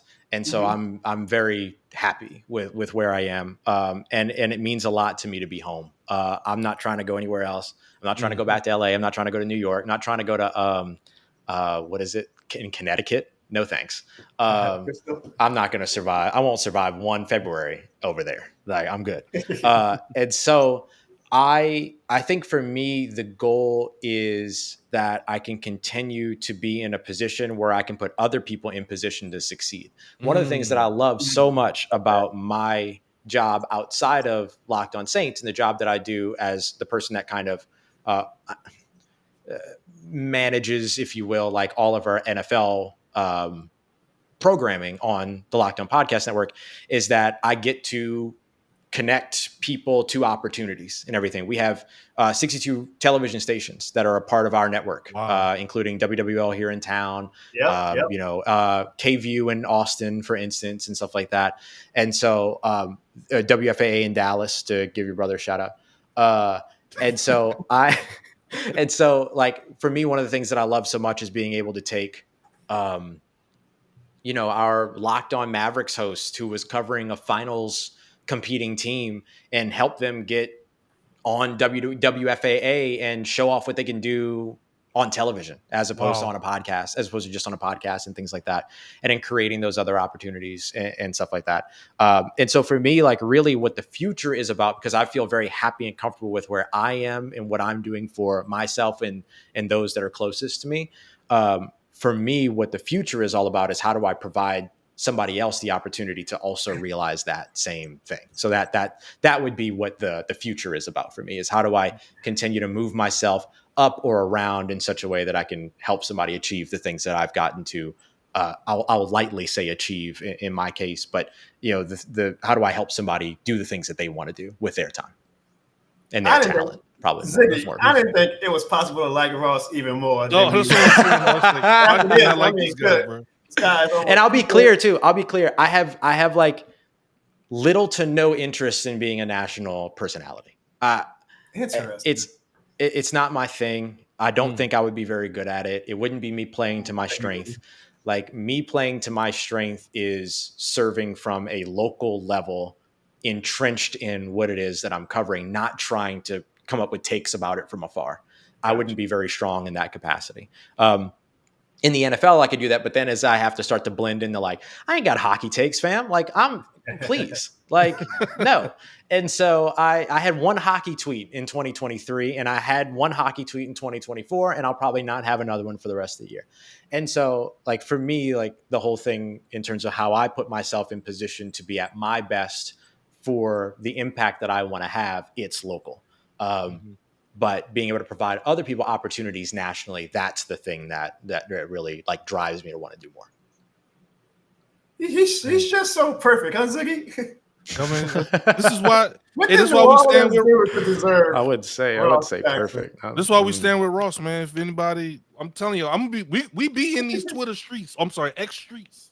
So if Ross posts something and they got something to say, We'll show the negative side of why this shit is. Hey, back off. Hey, somebody's thinking who was this shit more than the game certified. It's my guy Mike with the Saints, the City, and me. He leaves us. Yeah. Well, I think this is he's in the UK. That's an up pay. That's an upcharge. Yeah. So why not? I don't know how much that comes out to United States currency, but Michael from the Saints, City, and me, y'all are on my audience, and y'all haven't checked out how great those guys are at the Saints, the City, and me. Definitely check them out. They are doing the damn day in the UK, showing why this shit is more than a game across all countries. But Michael said he brought a super chat to laugh at Ross when he had hair. Hey Ross, when did you decide it might be time to let it go? When it decided to go. It wasn't my choice, bro. I was in a costume fitting in college, and I had grown my hair out, and so we were doing like different things to my hair for the role. And as I was doing this, I was sitting in a chair, and this was it had to be either 2011 or 2012, so it would have been when I was either 21 or 22. The costume designer is doing something with my hair, and he goes, "Oh, Ross, you're going light." And I was like, "Shut up!" And then 2 years later, it was gone. And so now all I have is the Fred Sanford. If I wanted to grow that out, I could do that. But yeah, the George Jefferson, like that's as far as I could go with it. But that is actually my biggest fear, Ross. Is I don't want to lose this. Boy, imagine Jono bald. I'm scared to cut my hair short because I feel like, that's when my hairline's going to start getting pushed back. And we kind of have that in my family a little bit where the hairline starts going. And I'm at 35 and I still have a full hair. So I'm like, I'm keeping this until God gives me a reason to not have it. Let's say that. Yeah. A big reason why mine happened is because I grew up not understanding maintenance hairstyles and everything like that. And so I had no, I had no twist. I had no, there was nothing that maintained my hair. Everything like that, and so it was just always straight, always short. That line, Ziggy. That line. He had a fresh line. You don't need no fake Steve Harvey line. That's that good. That's that good hair. That's that good hair. Bro, look, the light skin. One thing about us, we might get jokes about being light skin, but our hair is elite. Our hair is elite. Ross, my last question to you, and we can't thank you enough for coming on the show. Of course, homie. My pleasure. Not to put you on the spot, but I'm gonna put you on the spot. And if you don't want to answer this because you feel like you don't have enough information, that's okay. But as of June 18th, 2024, if I had, I'm gonna make you answer because this shit more than the game show. You got to come correct. I'm gonna cut that off. I'll answer. I had a gun to your head, Ross, and I say, what would you say would be the Saints' prediction for the 2024 season as of June 18th? What would you say, Ross? I would first ask you if you pumped up the water gun that you're holding in my head first. Because if you didn't pump it up, then I'm not afraid. You know what I'm saying? No. My prediction right now, I can't go above 9-8 right now. It would be irresponsible of me. Record. I think that this team should. How do I say this? This team should be at least as good as it was last year. I can understand that. You know what I'm saying? And so considering everything that they had to deal with over the course of the past few seasons, we've seen this circumstance, that circumstance. They have a better offensive coordinator. They have a better offensive scheme. They've made improvements on their offensive line, asterisk, right? Because some of it's unproven, but they've made the moves to try to improve their offensive line, I think is what I'm trying to say. And I think that the defense is the one to where, for me, as long as the defense doesn't take a step back, then this team should be able to have a winning record in 2024. I know that everybody's going to say that they have the easiest schedule and stuff like that. I don't believe in that. No NFL schedule is easy. You know what I mean? That's just one of those metrics that sets you up for disappointment. Leave it be. Leave it alone. But yeah, so I would say 9-8 for right now. But look, one surprise win against Dallas or against Philly, and then all of a sudden we're talking about a 10-win team and all these other things and stuff like that. And I cannot wait to tune into this show post week 2 if the Saints win to just see how that all goes down.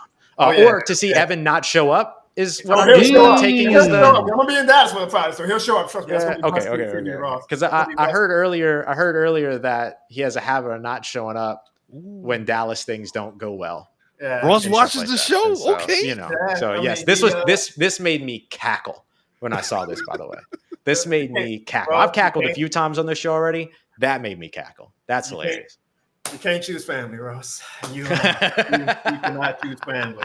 I'll say this, we have, and I think it's justified, a lot of fans who are just not excited or whatnot. And you see it even in your reporters' tweets, like whenever y'all even post a similar inkling of like positivity, like, oh, Devin Carr had a good minicamp, you get your mention saying, nah, shut up, we don't hear that no more, blah, blah, blah, blah, blah. I'm like, y'all, they just reporting what they see. Like, if you had a good minicamp, you had a good minicamp. But as jilted as these fans are, and they're all like, oh, I don't even care if we win 9 games and make the playoffs, I'm not going to be excited. I guarantee you, Ross, if we somehow, whether it's at 9 wins, at 10 wins, whether it's the NFC South is bad again and the 7-10 gets us in, that week 1 playoff game, wild card or whatever, fans are going to be foaming at the mouth. Oh, my goodness. So I'm hoping, I'm one of those pessimistic fans, but I always say, I hope Dennis Allen makes my apology as loud as my disrespect has been. So I'm hopeful that we have 9. I'm hopeful we have 10, 11 games. I'm cheering. As long as he has the black and gold laundry on, I'm cheering. And after talking to McCoy, it's hard not to have a little bit of optimism. I don't know if I'm still sold yet, Ross, but I will say, it's okay. After talking to you and McCoy,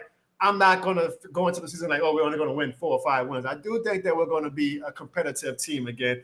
We'll just see how it plays out. As you know, it's going to be an up and down type season. Is it going to be a pathway?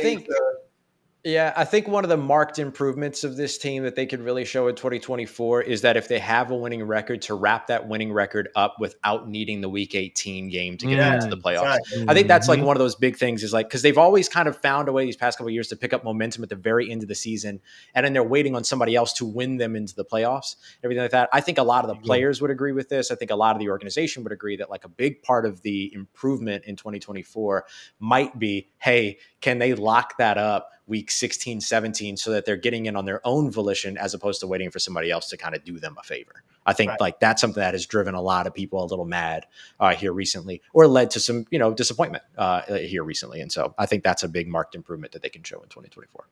Well, whether we make the playoffs or we don't, Ross, win or lose, you already know that me and Ziggy and my whole community and countless horde of other Saints fans are going to be tuning in to hear what you got to say, to hear your analysis. And from the bottom of our heart, we appreciate your reporting. We appreciate you coming on the show tonight. We appreciate the Locked On Saints podcast. We appreciate your new show with my guy, John, the second. Again, bro, you said you get good sleep. You got all these shows. You're on WLTV. Good Lord. Sometimes I'm like, Ross, how much the content do you think I have in my life to consume? I got to give my wife some of my time too. Jeez. She's like, Ross Jackson. Why you don't come and watch TV with me? I'm like, well, Ross Jackson is Ross Jackson. If I'm not done, the thing about it is that like if I'm not done by 9, I'm useless anyway. That like I'll dip, bro. I'll hit that wall real fast at 9 o'clock, son. I am done at that point, and so that's why I get a lot of sleep, because at 9 o'clock I know I'm mostly useless, and so I'm not working anymore after that point. Well, out of respect for everybody else. And I'm loving the show with John. Let John know that I'll probably be contacting him soon to have him come on the show. Please. Yeah, man. He's incredible. You guys are 2 of my faves, and it's always a pleasure. That's on me and Ziggy next time we see you. Let's go. Especially with all y'all. We got another super chat from Hoodie, who just kind of follows up on Ross's comments, saying that he predicted. Well, Hoodie is talk about eternal optimist. Hoodie is definitely one of those guys. He says, I predicted 12-5. This is with no injuries and offense working together under Kubiak, and the defense still being a defense that we know they are. I hope so. I hope whether it's 9-8 gets us to the playoffs, whether it's 12-5, whatever, I hope that we can make the playoffs, because at the end of the day, you deserve to cover a goddamn playoff game. So we'll be cheering. Thank you, bro. You never really find the words for Ross effing Jackson. No, we just appreciate you being here, man. I don't know how much more we can say it. We've been hammering that point home down a lot today, and also it's just good to just see that I'm not crazy. Literally, before you came on, I was saying the same thing about the stuff we heard from Eric McCoy, and then here you come, you saying legit the same thing I've been saying. I'm just saying, Jono. Good. I know. I mean, Ziggy is not the crazy one. Maybe y'all just need to relax a little bit. Lay off on some of these players, man. Tell everybody where they can find you on social media and all of your shows. I appreciate y'all, man, so much for having me on. I absolutely love it. Hey, I know that guy. Make sure y'all check him out, man. Ross Jackson Nola on Twitter, Locked On Saints Sure. Podcast, Second and Saints Podcast. Ross Jackson is everywhere. If you want top of the line Saints coverage, y'all already know you gotta follow Ross effing Jackson. It's at the bottom of the ticker too. Make sure y'all follow him, man. Ross, we already know you are this shit more than the game certified, but can you tell the world why you came on the Jono Barnes show? Oh, I came on a Jono Barnes show because this shit more than a game. Y'all heard it from RFJ. Thank you so much. It. Hope we can find some time this season, whether it's good or bad, to have you back on the show, man. Enjoy your. This 100%. Is the dog days of the offseason where you get a little quiet time, so enjoy that. We look forward to you reporting during training camp. I heard you're going to Amsterdam, so enjoy that, my man. Enjoy. Let them know that this shit more than the game in Amsterdam. Don't let them know too much, all right? I know how Ross gets down, all right? We appreciate you, Ross, man. Thank you so much. We look forward to talking to you in the future, my man. Thank y'all for having me on, man. Absolute pleasure. Y'all take care, stay safe, and I look forward to being back here again sometime soon. Yes, indeed. We'll be right back, guys, after a word from one of our sponsors. No matter what, we all know that this shit more than a game, and now you can wear it with pride.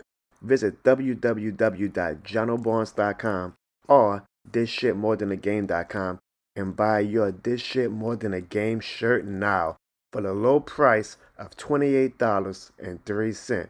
You can buy it in black and gold, purple and gold, white and blue, red and navy blue, all types of colors. We've got you covered here on the Jono Barnes Show.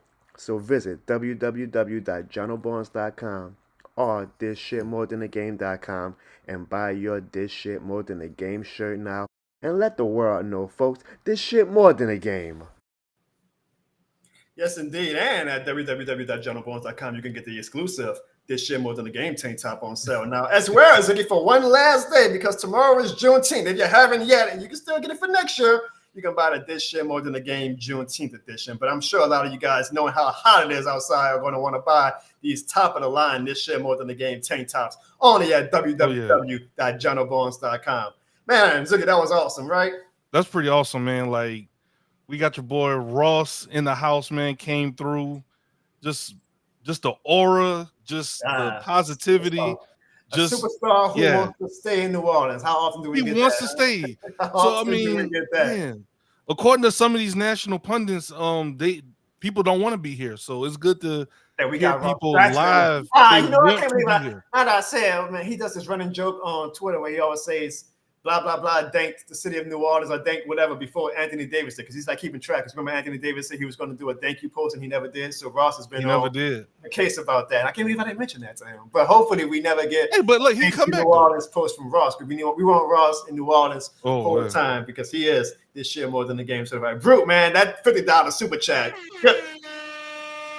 Good Lord have mercy, Bruce, saying that was the biggest super chat we've ever gotten on the show. So thank you. And I promise you guys, for all the super chats that we got today, especially because we had the Ross Jackson stimulus on, we turn that money right back around and invest in the show, whether it's with content ideas, whether it's with getting better equipment so we can have possibly more Saints and prominent guests on the show, like a Eric McCoy, like a Ross Jackson. Every dollar that you guys spend, I promise you guys, I don't take my wife too much, obviously, but I don't take my wife to fancy dinners or anything like that. I turn it right back around to give it to the show and try to make this one of the best damn shows for all of the Saints fans and all sports fans and all just fans in general. So thank you, Bruce Saint. Thank you, Hoodie Jew. Thank you, YO, all of you guys, Mike, even everybody. Even Evan, even though it was Evan, shout out to Evan. Like, shout out to everybody. And even last week, man, because Bruce Saint is like a Super Chat Hall of Famer, but Bruce Saint does a Super Chat last week along with Slim John Unn. So from the bottom of our heart, this shirt more than a thanks. And Ziggy, I feel good because this little graphic is definitely going to be much more jam-packed next week when we give thanks to everybody who donated on tonight's show. So we got the best damn community, right, Ziggy? Oh, yeah, definitely. We got the best community. I mean, even so, we have over 560 people watching us live over all platforms during an off-season. We need to have Ross on the show every night, huh? This is crazy. I mean, look, positivity follows. People always say people attracted to negativity like flies, but Ross proved that wrong because positivity, look at this. Look at all the people that pulled up today. Exactly. And 582 across all platforms. I feel like, man, this is crazy. We filled the Ziggy tank of positivity up with a lot of gasoline this offseason. First McCoy. It's taking. If I'm being real honest with you, Jono, it's taking a lot in me to like not just be like super amped right now. I'm really trying to be calm and not like push every button on the soundboard right now to kind of like just be cool. You know what I'm saying? I'm really trying to be cool because Ross got me like this dude saying the same stuff I've been saying. I know. I'm just like, we have a great offensive. I'm like, dang, what I've been saying the same thing about Clint. Like, this guy's covering it. Okay. I'm just like, this is crazy. Well, Ziggy, I'm sure some of these 500 people are probably going to log out now that the superstar has left the show, but we'll stay on. Man, hope y'all stay back. Just a little bit for all the people who are like the die horse and want to hear a little bit more. Me and Ziggy have some more sports talk we'll do before we wrap up tonight. Even Dr. Dre and the Chronic. Yeah, they're talking about Kubiak is actually doing shit, so he's turning me positive. Yeah, the Ziggy and Ross cult. That's what we're gonna call it. Ziggy, y'all about to build y'all cult of eternal optimists, man. Good. Hey, which is good. This is the point of the year where you should be optimistic. So I'm not even mad at it. But Ziggy, I'm just saying, like, if we are 1-4 and you come in with that, yeah, but Ross, I'm gonna say, Ziggy, I don't care. We 1-4. Okay, I'm just giving you the heads up right now. I'm like, but Ross said the heads up right now. Ziggy, did you watch the NBA Finals last night, bruh? John, if I'm gonna be honest with you, bruh. I barely watched the finals at all. This was one of the most boring, trash finals in recent history, bro. Like, now, shout out to the Boston Celtics. They did the damn thing. I'm never gonna try to shit on anybody for winning a freaking NBA championship. But from the entertainment factor and everything like that, like the way that the Mavericks just got whipped from pillar to post, like, I expected the Mavericks to put up a better fight. I predicted them to win in 6 games. Me and you. Like, I could give Evan some crap, but me and you also said that, we got caught up with the recency bias and, I guess because the Celtics weren't sexy with that series, we were like, oh, man, the Mavericks are red hot. This is their year. They're red hot. Kyrie, they get hot at the right time. Kyrie he dancing on people. Luka going crazy. Like, the Celtics proved everybody wrong. They were consistently the best team all year, and I think when you are consistently the best team, like, people just lose interest, right? Like, let's look at the team that's going on a 10-game win streak instead of the team that's winning 5 out of 6 games consistently throughout the year. So, I got caught up in the hype with the Timberwolves. I got caught up in the hype with the Mavs and the Celtics. But some people are saying too, like the Celtics. Well, they really hadn't. All the people they played were hurt. Like the Heat. But what do we always say, Ziggy? Sometimes if it was luck, sometimes luck is what you need to win a championship. To stay fresh, yeah. Slim South says the Celtics could have swept them, but they wanted to win on their home. So they were just playing with their food at this point. Yeah, they were just trying to get Evan hopes up one last time. That's crazy. On Friday. So yeah, we're going to let Evan get delusional that they're about to make a comeback. And then on Monday, they say, nope. But congratulations to the Boston Celtics. We'll have Evan on the show at some point, guys. I think he's using this week to get his excuses ready for when he comes back on the show. And I promise you guys, when he is on the show, Ziggy, we have the receipts. We have him locked and loaded. It's going to be a hell of a show. Make sure, if you're not subscribed to the channel, if you don't have that bell notification on to know that when Ziggy and I are going live, hit that bell notification, subscribe to the channel, because when Evan comes back on the show, we are going to let him have it. It's almost like that's the most joy we get out of being New Orleans fans. It's just like watching Evan eat his damn crow. So we are gonna let Evan have it. And the fact that I've known Evan for decades, and it's just like, bro, you was with us in the trenches with the like. What happened? Jono, where did we go wrong? Did we fail Evan? Like, why did he? Yeah, like he was a Saints fan. Like, what happened? Why is he wearing Cowboys colors now? Sometimes I gotta look in the mirror like, did I do something wrong? Could I have stepped up when maybe Evan was losing hope? Like, what happened? Even Jesus had a Judas in his apostles. Sometimes it just is what it is. If Jesus couldn't stop a traitor, who's to say that Jonathan and Ziggy could have stopped one? So, again, shout out to, that's a good rebuttal. Sometimes I'm good with them. Like, sometimes on top of my dome, I'm good with them.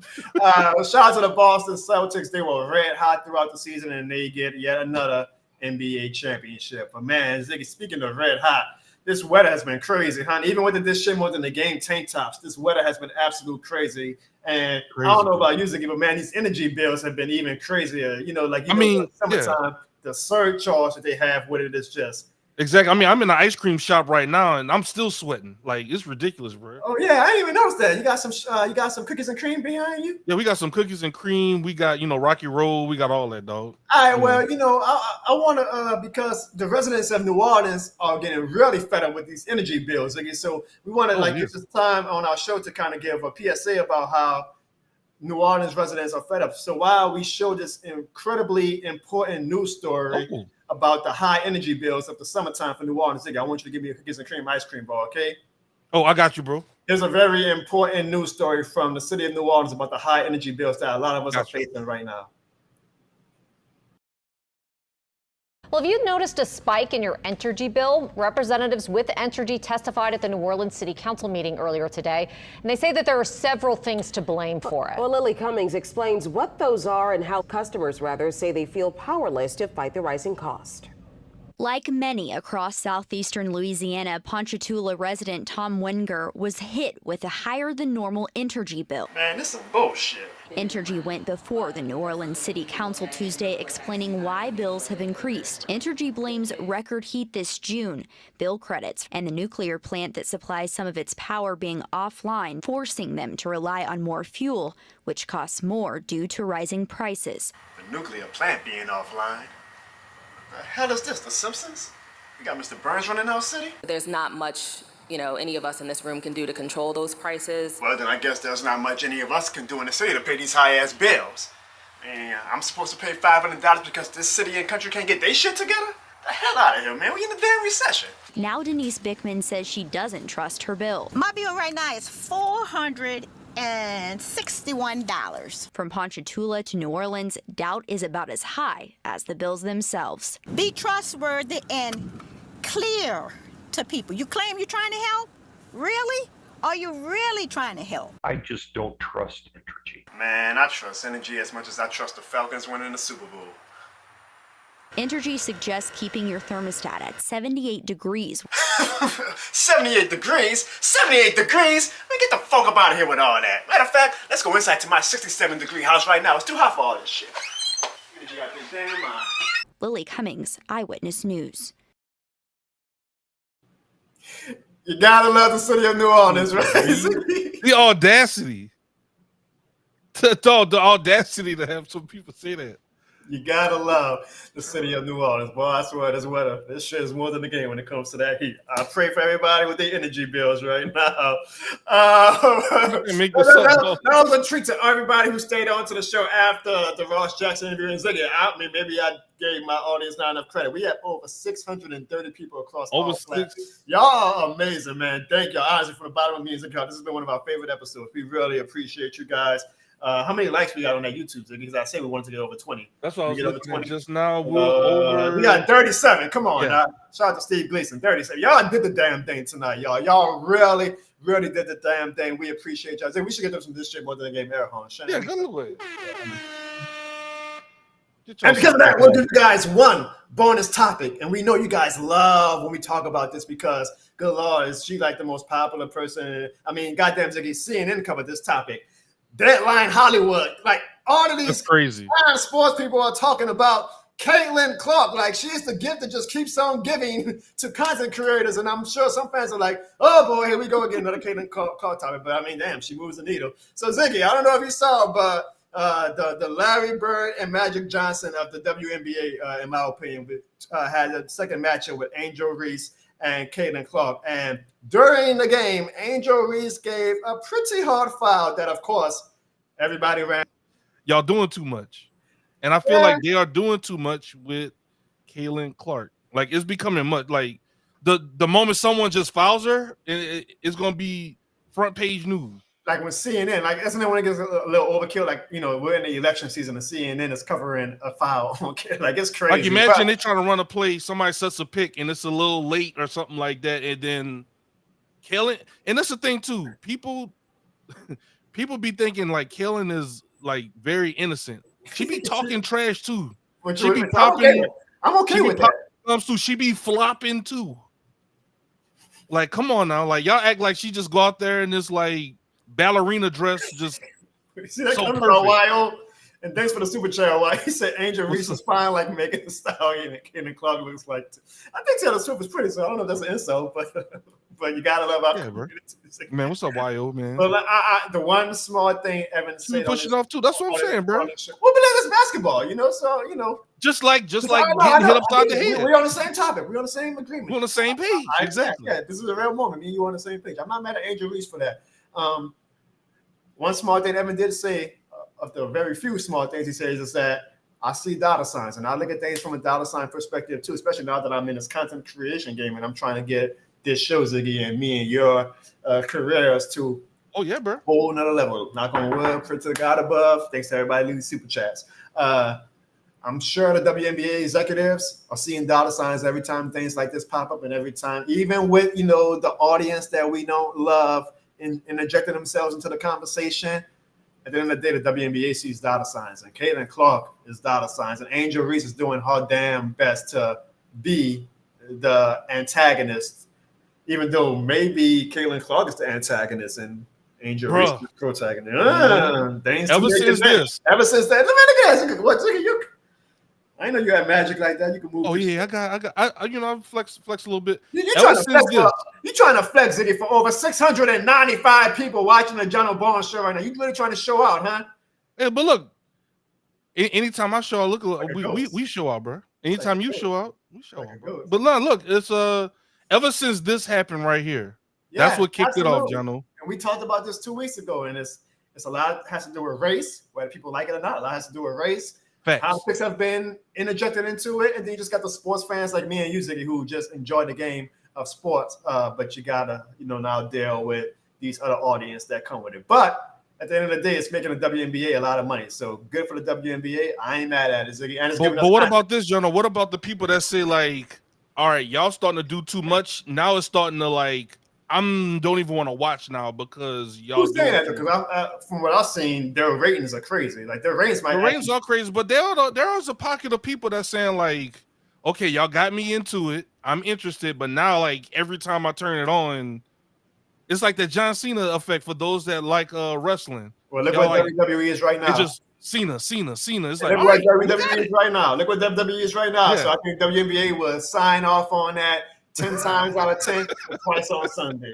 So shout out to the WNBA. Like I keep saying, that's my overall take on this. You see all these dark pieces on Twitter and all that. My overall thought is. What about this one, Jono? You can be superior and a victim at the same time. So they're saying Kayla's a victim.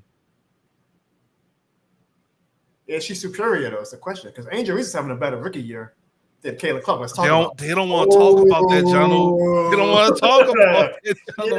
He made a mistake. He said you meant to put you can't be superior and the victim at the same time. Oh, I was about to say. That's a pretty big misspelled word, mate. That takes a whole new argument. I know, I'm joking. But yeah, but hey, she moves the needle. So shout out to Kayla Clark, and of course, shout out to the 2023. This shit more than the game of 725 people in the chat. Angel Reese. Wow. How do we every time we about to close up shop, our numbers go crazy. Like we close up shop, y'all. I'm sorry, but thank you guys to over 725 people across all platforms. That is crazy. Ross Jackson, your stimulus package is through the roof, man. Whatever you charge for guest appearances, you need to double it, Ross. You need to double it. Ross effing Jackson. We appreciate everybody Jackson who joined the Jono Barnes Show tonight. If you joined for the first time on YouTube, please do us a big favor, man. Hit that like and subscribe button. I promise you guys, every like we get and every subscription that we get on YouTube is free, by the way. It really helps the algorithm continue to push our show, continue to push our channel as we try to do some unique things. Let's say that. I'll say the word unique. No. Like the word I use is we're renegades, Ziggy. We're trying to be renegades in one of my favorite songs. Ever-changing media landscape, and that's how we got Eric McClure on the show, and we just hope that we can continue to do big things on this channel. And tonight was a damn good step in that direction. So, man, to all 725 people across all platforms watching us right now, thank you from the bottom of our hearts. And of course, a lot of that had to do with the great Ross Jackson publishing his appearance on the show and coming on the show tonight. So, Ross Jackson, again, not that you need to hear this, but my guy, you are this shit more than a game certified. Yeah, I thought we were going to get that home. For RFJ, of course. Ziggy, do you have any final thoughts? My final thoughts for the day, man, is just I don't know, like the Saints, the Who Dat Nation. Okay, here we go. This is just the best. This is the best community, bro. Oh yeah, that's like I think you want to see about the Super Bowl. Oh no, like I'm a positive fan, but you ain't that crazy. You ain't drinking the Kool-Aid that much. I get you. Nah, but this I think today was just more of a full circle episode for me, just to see like how awesome the Who Dat Nation is. I know talking about villains and good guys and stuff like that, a lot of times Who Dat Nation is seen as villains. You know, Saints are seen as villains sometimes, especially when they go to Atlanta and rival cities. So it's just always awesome to see how awesome our community is, especially when I always say this, we hear these national media guys talk about how no one wants to be in this city, no one wants to be in New Orleans, and you get people like Ross saying how much he loves it here. You got people like Jason Smith come on this same platform saying all the cities he's been in, New Orleans is one of the cities he's enjoyed the most. So it's just like the math not math, and like what are y'all really trying to get accomplished? You know what I'm saying? So it really brings warmth to my heart to know that I am born and raised from one of the best cities in the United States of America, and that is New Orleans, Louisiana, because this shit is more than the game, dog. That's basically what the recap of this show is that this shit is more than a game. My final thought, Ziggy, is that I hope Alvin Kamara eventually gets a contract that he finds worthy, because we love Alvin Kamara. We want him to be a New Orleans Saint for life. Agreed. And my also final thought is, one thing I do love about the city of New Orleans is just how silly we are, because Ziggy, if you look at the Times Picayune from this weekend, why did they make Alvin Kamara go to the afterlife, Ziggy? Like, it made it seem like he went to the upper room. RIP t-shirts, right? Like when I saw that, I said, oh shit, my heart dropped to me. I was like, wait, did Kamara pass away and we missed it? Like, goddamn, Times Picayune, he wants a new contract. He doesn't want to go to the afterlife, okay? We don't have to. That man said he's going to the upper room. We don't have to send him to the crossroads, okay? Because he wants a new contract. Good Lord have mercy. You gotta love New Orleans, though, right, Ziggy? You gotta love New Orleans. I ain't gonna lie, that is a little shaky, bro. Like, I don't know why they did that. I think this show is embodiment of why New Orleans. There's only one city like New Orleans, man. There's only one city like New Orleans, and there's only one community like the This Shit More Than the Game community. We appreciate everybody who joined the show tonight. And again, thank you so much to the great Ross effing Jackson. Ladies and gentlemen, we'll see you guys next week. Happy Juneteenth. And of course, this shit more than a game. Air horns, see? Let's do that again. Oh, I thought I was about to say bye. I was praying for y'all. Oh, I got you. No, wait. I'm in a car. My bad, dog. Damn. I know, what damn, you shouldn't be driving in pockets at the same time. You know it's dangerous. Because this shit more than a game. There you go.